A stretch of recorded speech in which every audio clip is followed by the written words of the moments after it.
السلام علیکم۔ کیا آپ سب نے اس سے پہلے کبھی غور کیا کہ اللہ تعالیٰ قرآن پاک میں فرماتا ہے کہ میں نے زمین اور آسمان کو صرف 6 دنوں میں بنایا اور 7ویں دن اپنے عرش پر جا کر ٹھہرا۔ اسلامی تعلیمات میں ایک ہفتے کے 7ویں دن یعنی جمعہ یوم الشب کہا گیا ہے، یعنی سب سے برکت والا دن اور باقی دنوں کا سردار۔ حرم میں کعبہ کا طواف کرنے کا حکم بھی 7 بار دیا گیا ہے اور 7 مرتبہ صفا اور مروہ پر پہاڑی کا چکر لگانے کا حکم بھی دیا گیا ہے۔ حج کے دنوں میں شیطان کے ہر ایک علامتی پلر کو 7 کنکریاں مارنے کا حکم دیا گیا ہے۔ سورہ فاتحہ، جسے قرآن پاک اور توحید کا بنیاد کہا جاتا ہے، ہر نماز کے اندر ہر رکعت میں مسلمان پڑھتے ہیں اور اس کے اندر کل 7 آیات ہیں اور 21 حروف، جو 7 اور 3 کا ملٹیپل ہے۔ 7 سال کے بچے کو ہر صورت نماز پڑھانے کا حکم دیا گیا ہے۔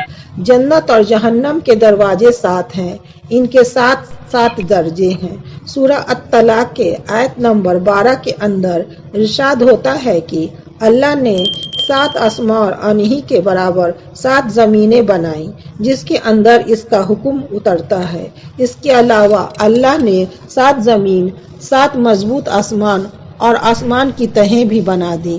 حضرت یوسف علیہ السلام کے دور حکومت کے فرعون مصر کو خوف کے اندر 7 موٹی اور 7 دبلی گائیں دکھائی گئیں اور قوم عاد پر اللہ نے 7 دن اور 8 رات تک عذاب کی آندھی کو چلائے رکھا۔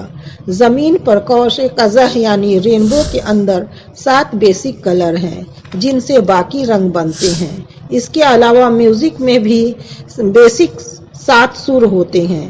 زمین پر 7 بر اعظم اور 7 ہی سمندر ہیں۔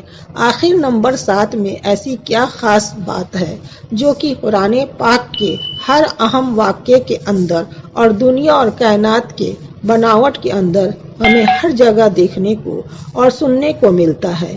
یقیناً اس نمبر کے اندر کوئی نہ کوئی ایسا راز چھپا ہے جسے ہم لوگ ابھی تک نہیں جانتے ہیں۔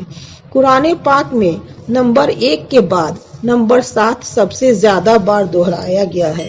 سمندر کی لہروں ہوں یا اس کائنات کے اندر موجود پلانٹ اور گیلیکسیز، حیرت انگیز طور پر اس کی بناوٹ ہمیں یہ بتانے کی کوشش کرتی ہے کہ اس کائنات کو بنانے والا صرف ایک خدا ہے، جس نے اس پوری کائنات کی ترتیب بھی بالکل ایک جیسی رکھی ہے۔ یہ ہمیں کائنات کے ایک خالق یا ایک ہی سوچ کا پتہ دیتی ہے۔ اس لیے وہ انسانوں کو بار بار دعوت دیتا ہے کہ ہم نے دنیا اور کائنات کے نظام کے اندر دن و رات کے بدلنے کی اندر نشانیاں رکھی ہیں، مگر صرف اور صرف عقل والوں کے لیے۔ پھر فرماتا ہے کہ ایک نظر اٹھا کر اس کائنات کو دیکھو تو تمہیں اس کے اندر کوئی خامی نظر نہیں آئے گی، یہ بالکل مکمل ہے، اللہ کی ذات کی طرح۔ قرآن پاک علم کے علاوہ نمبرز کی ترتیب کے لحاظ سے معجزے سے کم نہیں ہے۔ مثال کے طور پر اگر ہم پورے قرآن پاک کا مطالعہ کریں تو لفظ سزا 117 بار دہرایا گیا ہے، جبکہ لفظ معافی 234 بار۔ اسی طرح اللہ پاک قرآن پاک کے اندر حضرت محمد صلی اللہ علیہ وسلم سے فرماتا ہے، کہو، یہ کہو کا لفظ 332 بار ریپیٹ ہوا ہے۔ اس کے جواب میں لفظ انہوں نے کہا بھی 332 بار دہرایا گیا ہے۔ حیرت انگیز طور پر دنیا اور آخرت کی زندگی 115 بار ریپیٹ ہوا ہے۔ شیطان اور فرشتے کا ذکر قرآن پاک میں پورے 88 بار ریپیٹ ہوا ہے۔ یہ کیسے ممکن ہے؟ جنت اور جہنم دونوں کا ذکر 77 بار ہوا ہے، جبکہ زکوٰۃ اور برکت دونوں کا لفظ 32 بار ریپیٹ ہوا ہے۔ یہاں تک کہ موسموں میں بھی سردی اور گرمی دونوں 5 بار قرآن پاک میں دہرایا گیا ہے۔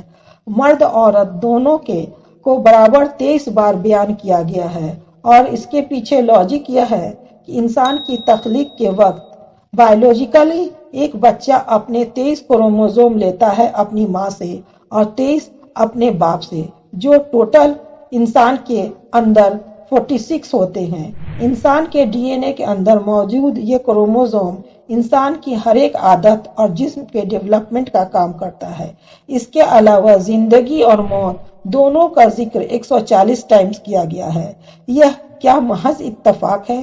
اس کے علاوہ پورے قرآن پاک میں زمین کا ذکر 13 بار اور سمندر کا ذکر 32 بار کیا گیا ہے۔ ان دونوں نمبرز کو اگر جمع کریں تو 45 ہوتا ہے، اور زمین کو یعنی 13 کو 45 سے ڈیوائیڈ کریں تو یہ بنتا ہے 28.88%۔